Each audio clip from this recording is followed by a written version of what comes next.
출애굽기 20장에는 십계명이 나와요. 십계명이라고 하는 것은 계명이 총 몇 개가 있다는 거예요? 10개가 있다는 거죠. 그 10개의 계명이 이 출애굽기 20장에 나오고 또 신명기서에도 나오는데, 성경책에 앞이나 뒤쪽을 보면 사도신경, 주기도문과 함께 십계명이 또 나와요. 여러분, 성경책 앞면이나 뒷면 사도신경 혹은 주기도문과 함께 십계명이 거기에 기록이 돼 있다는 것은 십계명이 중요하다는 걸까요? 아니면 중요하지 않다는 걸까요? 중요하다는 거예요. 그래서 그 십계명을 우리 신앙생활하는 사람은 중요하게 여기는데, 근데 한 가지 의문이 있다고요. 목사님, 그거 구약에 나오는 십계명이잖아요. 근데 그거 지금 우리가 지켜야 될 이유가 있나요? 이런 생각을 하게 될 수도 있다고요. 여러분은 어떠세요? 그거 지켜야 됩니까? 아닙니까? 잘 모르잖아요. 그래서 성경이 말하고 있는 내용을 들어봐야 되지요. 근데 이 십계명에 대해서, 십계명은 율법이라고 하는 큰 테두리 안에 딱 들어가 있는 그 계명이고요. 그 십계명이 중심이 돼서 거기서부터 이렇게 저렇게 파생되어 나온 수많은 계명들이 있어요. 그런데 그 율법을 성경은 뭐라고 표현하냐면 그림자다, 이렇게 표현하고 있어요. 그리고 또 다른 성경을 보니까 그 율법으로 잘 지킨다고 해서 의롭게 되는 것은 아니다, 이렇게 또 설명하고 있어요.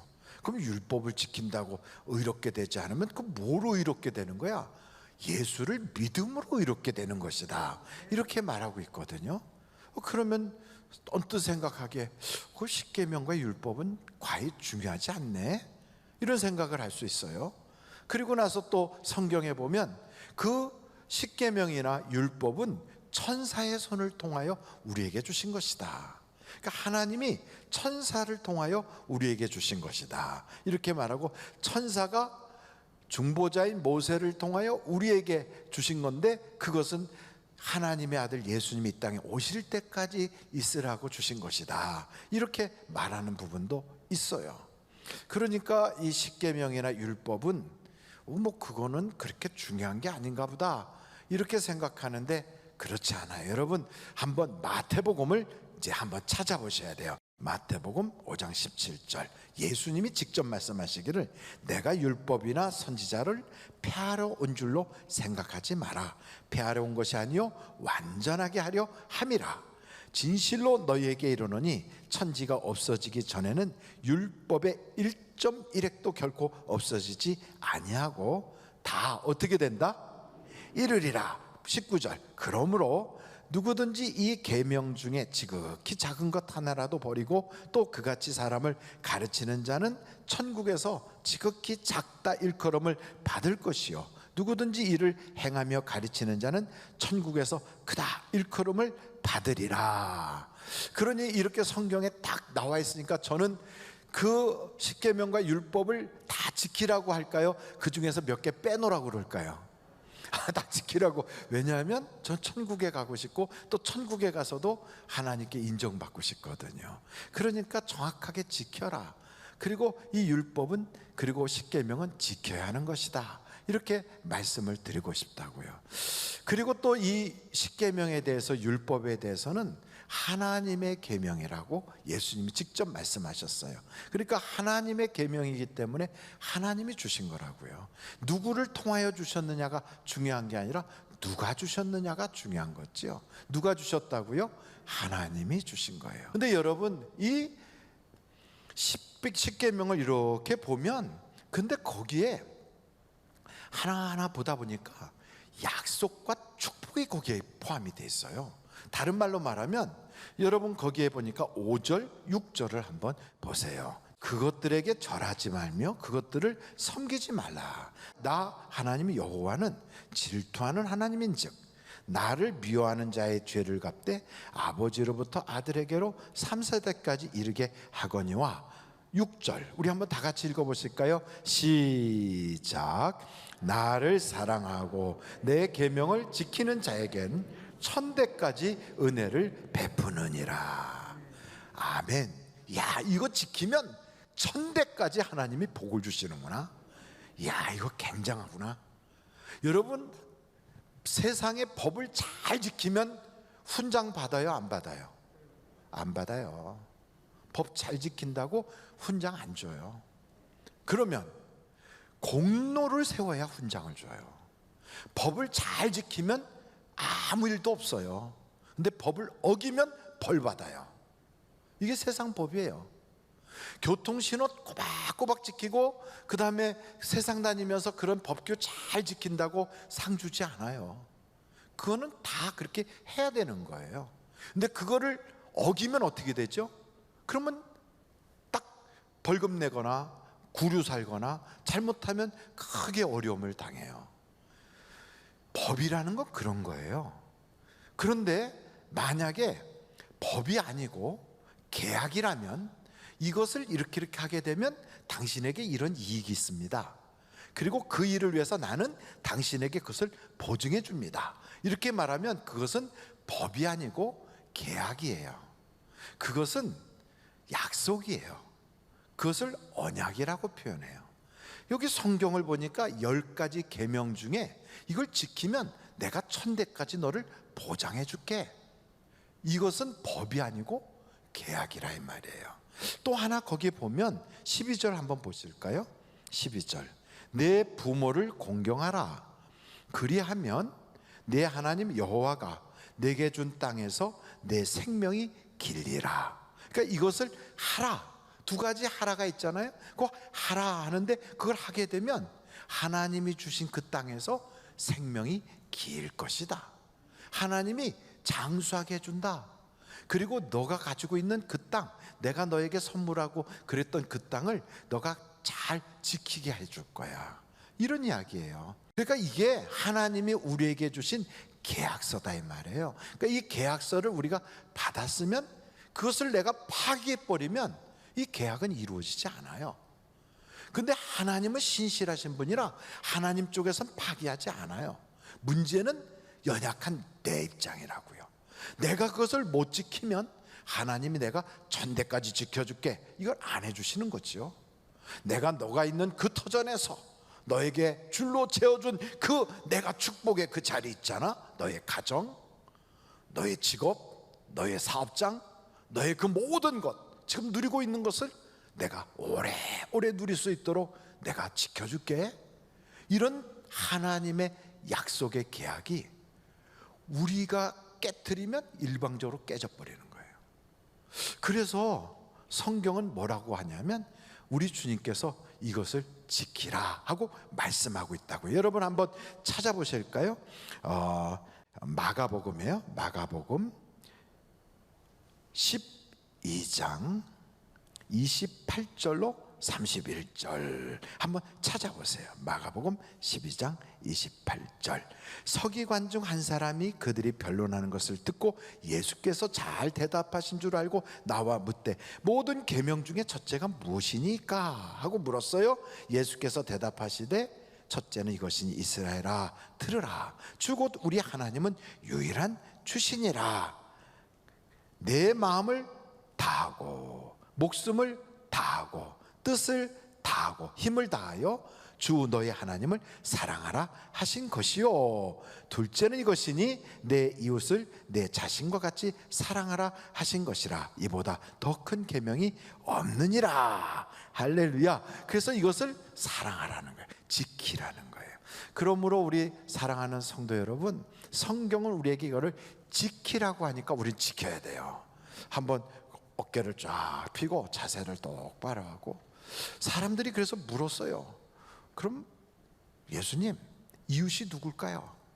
누가 이웃이에요? 하고 물었어요. 그랬더니 예수님이 그래, 어떤 사람이 강도를 만났는데 제사장도 지나가고 거기에는 레위 사람도 지나갔어. 근데 어떤 사마리아 사람이 여행을 가다가 그것을 보고 불쌍히 여겨서 자기가 가서 그 기름으로 그의 상처난 데를 다 발라주고, 그리고 그 사람 헐벗은 옷을 입혀주고 그를 데리고 주막에 가서 거기다가 맡기고 음식을 먹이면서 치료해달라고 돈을 줘가면서 부탁을 했지. 그러면서 말하기를 혹시 돈이 더 들면 내가 돌아오는 길에 더 드리겠습니다. 이 사람 좀 잘 돌봐주세요 했더니 그러면서 그 물어본 사람한테 너희가 생각할 때 이 중에 이 강도 만난 사람의 이웃이 누구겠느냐 하고 물었더니 그들이 말하기를 착한 일한 사람이죠. 그러니 너희도 그렇게 행하라. 그러니 여러분, 예수님의 뜻은 행하라는 거예요, 하지 말라는 거예요? 행하라는 거예요. 그럼 하나님이 주신 걸 예수님이 마음대로 축소시키고 변형을 시킨다는 게 말이 됩니까? 이렇게 말씀하실 분이 계세요. 그럼 예수님이 누구신가부터 한번 살펴보자고요. 한번 여러분 성경을 찾아보세요. 먼저 요한복음 20장 27절로 28절을 보겠습니다. 요한복음 20장이에요. 자, 도마가 자기 신앙 고백한 거예요. 도마에게 이르시되 내 손가락을 이리 내밀어 내 손을 보고 내 손을 내밀어 내 옆구리에 넣어보라. 그리하여 믿음 없는 자가 되지 말고 믿는 자가 되라. 예수님이 말씀하시니까 도마가 대답하여 이르되, 뭐라고 그래요? 시작. 나의 주님이시여 나의 하나님이시니이다. 예수님을 도마가 주님이시고 하나님이라고 고백하고 있어요. 또 한 곳을 볼까요? 한번 사도행전을 보겠어요. 20장 27절로 28절. 자, 사도행전 20장이에요. 이는 내가 꺼리지 않고 하나님의 뜻을 다 여러분에게 전하였음이라. 여러분은 자기를 위하여 또는 온 양떼를 위하여 삼가라. 성령이 그들 가운데 여러분을 감독자로 삼고, 그 다음에 한번 보실까요? 자세히 보세요. 누가 무엇으로? 자기 피로. 하나님이 자기 피로 무엇을? 사신 교회를 어떻게 했다? 보살피게 하셨다. 천지를 창조하신 하나님이 언제 피를 흘렸지?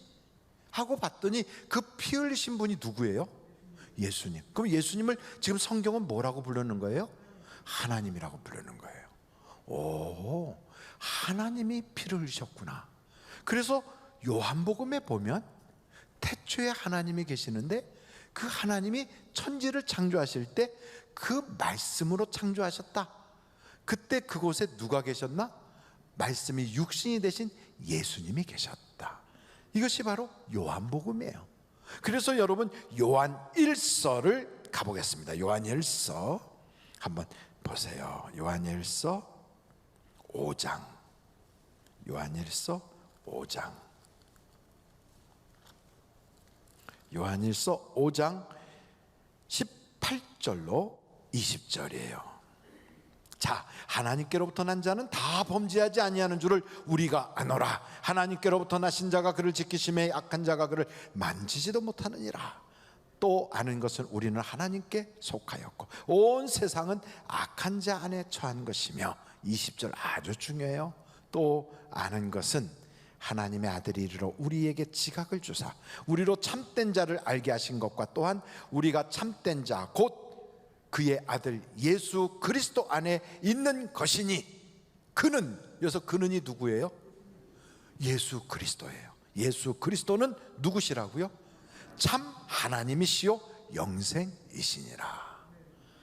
그래서 여러분, 예수님을 하나님으로 믿는 사람들을 가리켜서 뭐라고 부르냐면 크리스찬이라고 그러는 거예요. 그런 사람을 기독교인이라고 부르는 거예요. 그러니까 우리는 예수님이 하나님이시다 하고 믿기 때문에 그 하나님이 우리에게 말씀하신 그대로 우리가 지키는 거예요. 그럼 그분이 하나님인 증거가 뭐냐? 증거야 성경책 전체 그분에 대한 예언으로 가득 차 있었고 그 말씀을 이루신 분이 예수님이시고요. 그리고 그분은 죽었다가 살아나심으로 하나님이심을 친히 보여주셨다고요. 할렐루야. 그래서 우리는 하나님이 날 위하여 흘리신 그 피로 죄 씻음을 받는 영광을 누리고 있어요. 그러므로 우리는 예수님을 뭐라고 불러요? 하나님, 참 하나님, 이렇게 부르는 거예요. 그러므로 여러분, 예수님을 하나님으로 믿지 않고 그냥 그보다 조금 못한 분으로 생각하는 사람은 그 사람은 이단이에요.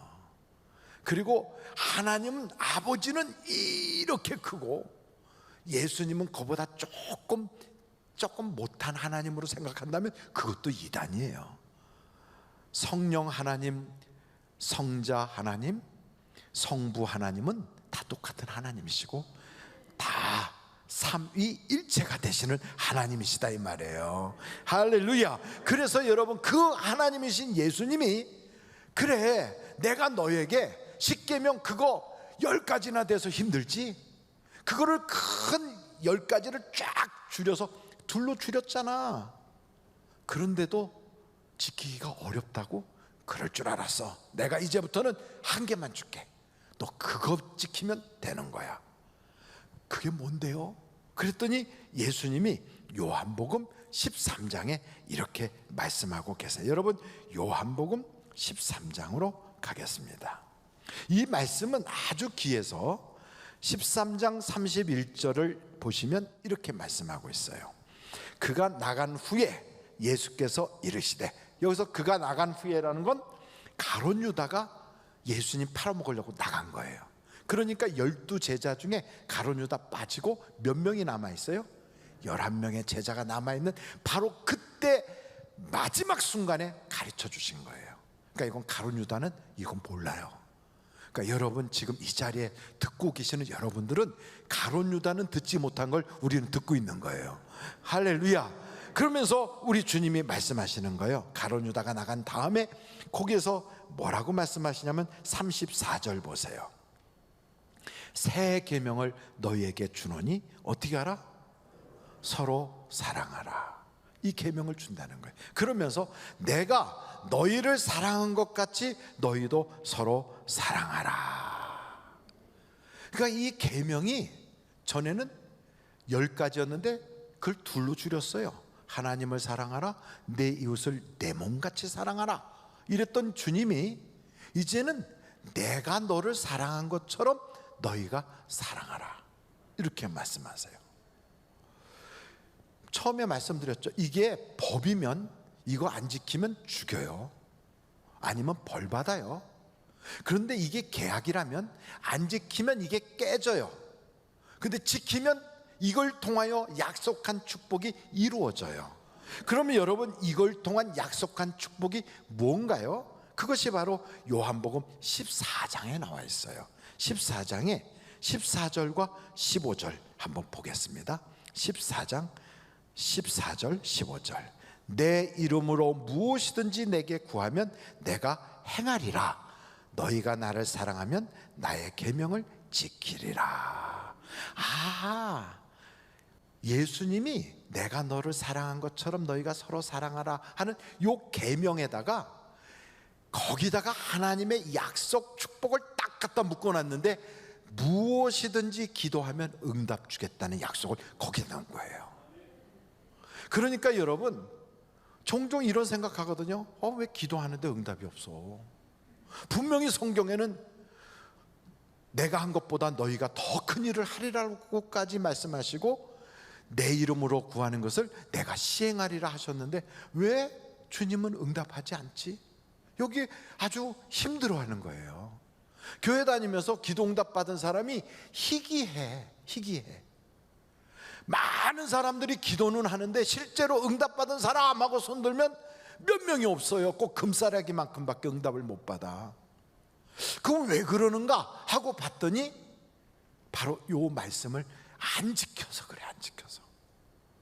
그게 뭐냐 그랬더니 내가 너희를 사랑한 것처럼 너희가 서로 사랑하라, 이거예요. 여러분, 사랑은 우리 주님이 사랑한 것처럼 사랑해야 되는 거니까 그 주님의 사랑을 알아야 되잖아요. 하나님이 우리를 향하여 내가 너를 얼마나 사랑하는 줄 아냐? 내가 자식을 줄 만큼 너를 사랑했어. 하나밖에 없는 내 자식 생명을 주도록 그렇게 사랑했는데 너는 왜 그 사랑을 몰라? 그럼 우리는 그래요. 뭐 주신 게 있어야죠, 이러는 거예요. 왜요? 하나님의 사랑을 깨닫지 못해서 그래요. 하나님의 사랑이 내게 정말로 엄청나게 몰려오는데 나는 안 받은 것만 몇 가지 기억하고 내가 그동안 몇 번 기도했는데 안 주셨던 섭섭함만 꽉 차 있지 하나님의 사랑을 느끼질 못하니까 하나님에 대하여 섭섭함만 가득한 거예요. 혹시나 여러분이 지금 그렇다면 오늘 여러분 하나님께 이걸 기도하십시오. 하나님, 내가 하나님의 사랑을 깨닫지 못하고 있어요. 하나님의 사랑을 느끼지 못하고 있어요. 하나님의 사랑을 내가 깨달을 수 있도록 내 속에 하나님의 사랑을 회복시켜 주세요. 이걸 기도하는 거예요. 하나님의 사랑이 내게서 회복이 되잖아요. 그러면 그 사랑을 가지고 내가 내 주변에 있는 사람을 막 사랑하면 하나님께 구하는 기도는 마음만 먹어도 역사가 나타나요. 여러분, 욥이라는 사람이 그 고생을 막 죽도록 해도 그게 해결이 안 되던 걸 친구들을 사랑하면서 위하여 기도했더니 욥기서 42장에 1장부터 42장까지 욥이 죽도록 매맞는 이야기만 있다가 42장에 그냥 일거에 팍 해결되는 거예요. 하나님의 응답이 갑절의 복으로 쏟아져 들어오는 거예요. 여러분, 에스더라고 하는 사람이 왕궁에 있으니까 편할 줄 알지? 그러면서 자기 모르게 그 사촌이 그런 얘기를 하면서 너는 그곳에 있어서 살아남을 줄 아느냐? 막 이런 얘기할 때 처음에는 두렵고 내가 이런다고 되는 것도 아닌데 막 이런 생각했다가 자기 백성에 대한 사랑하는 마음이 딱 생기니까 나는 죽으면 죽으리다 하고 기도했더니 하나님이 그 기도에 역사해 주시잖아요. 여러분, 똑같아요. 금싸라기 같은 기도의 응답을 받는 사람들이 적다는 건 그만큼 사랑이 없다는 거예요. 교회를 다니는데 이 말로는 사랑한다 사랑한다 얘기하면서 진짜 사랑을 보기가 힘든 거예요. 그런데 여러분, 왜 그럴까요? 마땅히 사랑할 사람을 왜 사랑 못하죠? 부모가 자식을, 자식이 부모를, 남편이 아내를, 아내가 남편을, 교회가 딱 오면 성도와 성도 간에, 장로님과 집사님, 권사님과 또 집사님, 목사와 성도, 성도가 목사를 왜 사랑을 못할까요? 그리고 나서 사랑을 못하면서 요만한 것 가지고 이러고서 삐죽삐죽하고 있어. 왜 그럴까? 그게요, 성령이 주신 마음이 아니에요. 그 속에는 뭐가 있느냐면 마귀가 가인의 마음속에 쑥 들어가고 가인을 덫으로 팍 잡아서 멸망시키는 바로 그런 덫을 우리 앞에 쫙 놔서 이 흉악한 마귀가 우리 기도응답 못 받게 하느라고, 우리로 하여금 하나님의 은혜를 누리지 못하게 하느라고 그런 일을 벌이는 거거든요. 주여, 내게서 이렇게 잘못된 모든 그 생각들이 싹 빠져나가게 하시고 어둠의 생각이 떠나가게 하시고 하나님의 은혜로만 가득 채워주셔서 사랑이 회복되게 하여 주시옵소서. 여러분, 성경에 그러잖아요. 내가 올 때 사랑을 보겠느냐. 마지막 때가 되면 사랑이 식는데요. 예배당 안에서 사랑이 식어요. 여러분, 교회 다니는 교인이 사랑이 없다면 그럼 뭐가 있어요? 그 사람에게 사랑이 없는 크리스찬이면 그 사람 속엔 뭐가 있을까요? 아무것도 없는 거예요. 사랑도 없는데 뭐 예수님이 그렇게 말씀하신 온갖 사랑이 다 성경의 약속인데 그게 없는 크리스찬이 뭐가 있겠어요? 맹탕이지, 껍데기지. 그래서 우리가 그걸 기도해야 돼. 하나님, 내 속에서 사랑이 회복되게 하여 주옵소서. 첫사랑도 회복돼야 되고 하나님에 대한 사랑도 회복돼야 되고 주님이 나를 얼마나 사랑하시는가도 내가 회복이 돼야 되고요. 이게 회복이 되면 우리가 열정이 생기고 힘이 생기고 그리고 침체되지 않고 열심을 내게 되고 하나님에 대한 사랑으로 예배도 열심, 기도도 열심, 모든 거에 이렇게 처져 있는 게 아니라 막 열심을 내서 뜨거운 믿음으로 막 신앙생활을 하게 되어 있어요. 그러면 그의 기도에 하나님의 응답이 즉각 나타나는 거예요. 마음만 먹어도 하나님이 응답을 주시는 거예요. 그러므로 여러분, 달라고 몸부림친다고 주시는 게 아니라 하나님과의 계약 관계를 회복시키라고요. 그러면 오늘부터라도 여러분의 인생에는 간증이 풍성하고 하나님의 역사가 생생하게 나타나고 하나님이 여러분과 동행하는 그 증거를 가진 축복의 통로가 될 줄로 믿습니다.